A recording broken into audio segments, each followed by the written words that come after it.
Hi, everybody. Thank you so much for joining us. Dr. Judy Loredo, our friend who's done several videos for us, and we're just delighted to share this last in this series. Dr. Judy wrote a book, and you'll love the title. It's called Don't Tell Judy No, and the subtitle is A Journey from Predicted Failure to Inspirational Leadership.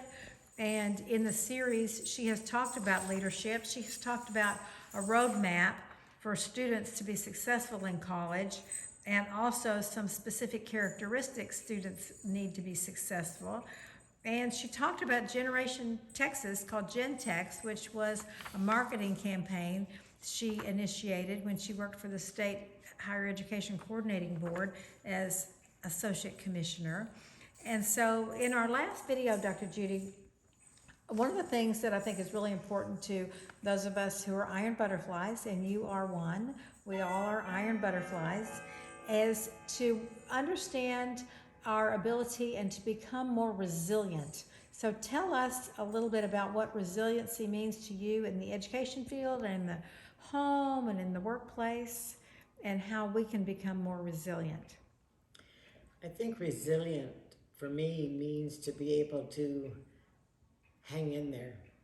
No matter what obstacles you may face, no matter what tragedies might come to your life, no matter when things get hard, you just stick it out and you don't give up.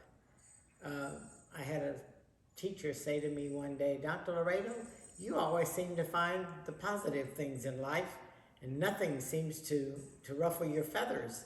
And I found that quite interesting, and I thought to myself, no, things do ruffle my feathers, but if I don't stay positive, then I'm giving in to whatever might be the negative part that's affecting life. And so when you're resilient, you keep a positive posture.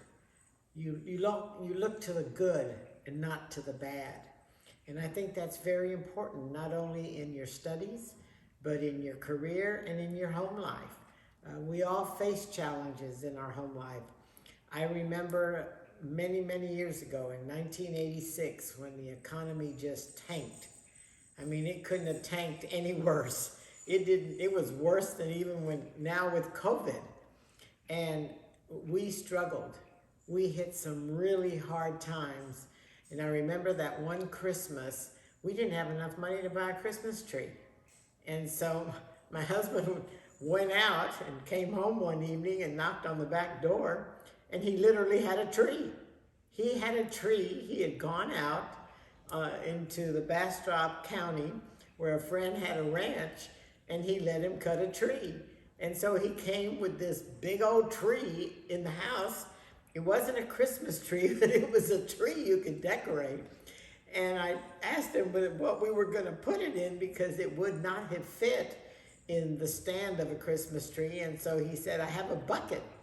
So we put the tree in the bucket, and then he went in the back and bought these boulder rocks in, and we put it inside the bucket and put the tree against a corner and decorated it. And lo and behold, the next morning when we got up, the tree was on the floor and the cat was licking the sugar water. And so, you know, that Christmas was really a hard Christmas, but we still found a way to celebrate. The day before Christmas, we had a little money and we went out and bought the girls some little gifts. And so, you know, I could have given in and could have made it a terrible Christmas, and we made the best out of it. So resilience is just being able to go that mile regardless of how long you have to walk, how far, and maybe how many bricks you have to jump over. Well, and this is a perfect transition to the last question I wanted to touch on today, and that is, you talk about it in your book, that is leaving a family legacy. So how, this can be your legacy in your education and your teaching and your working with professional people, teaching other people to be effective administrators and educators. But how do you think that you're leaving a family legacy, and how do you think you can help us leave a family legacy? Because I had the fortune to have had a beautiful career and work with so many wonderful people, have so many people that did things for me, that opened doors for me, that helped me when I faced challenges with positions, that people began to say to me, you have to write your story. You have to tell that life as a young girl and the struggles you've had in school, the fact that you couldn't read till you were in 3rd grade, and that you went on to college, completed 4 degrees, and 1 from the University of Texas.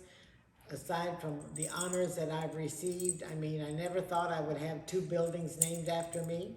I never thought that I was going to be the 20th distinguished graduate of the College of Education at the university. None of that was ever programmed or thought of that I would ever achieve that in my life, especially by the nun who told me I was too stupid to be educated and would have to pay a college to give me a degree. Well, my parents paid tuition, but I did work for the degree. And so, in addition to the jobs that I've held and the number of students whose lives I've had the opportunity to touch, people said, you have to commit this to writing, and you have to leave it as your legacy. There is one saying that I started using very early in my career, and that is, I will walk this way but once, and I will make a difference, or my passing will have been in vain. And so I decided when COVID locked us in that this was it.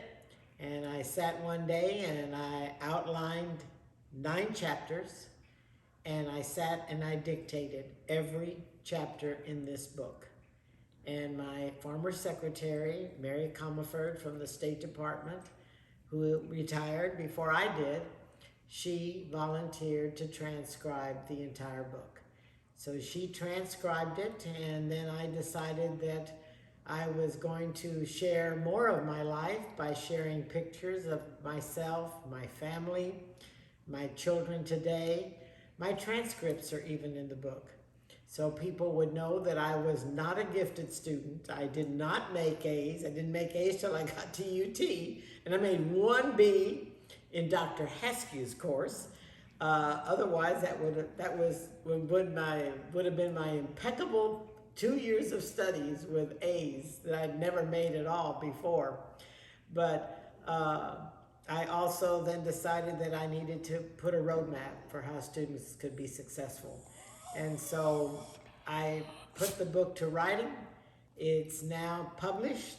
I cannot believe it's a reality, but I have written it to leave it as a legacy to my children. All of them were given a gift, given a copy this Christmas, and I have signed it, autographed it, and wrote them each a message in the book, so in hopes that they would read it someday and would pass it on to their children. Well, it's a beautiful legacy to them and to your students and your colleagues, but also to us at Iron Butterflies Project. So thank you so much, Dr. Judy. We appreciate your time, and thank you for your service to the children and adults of the state of Texas. Thank you.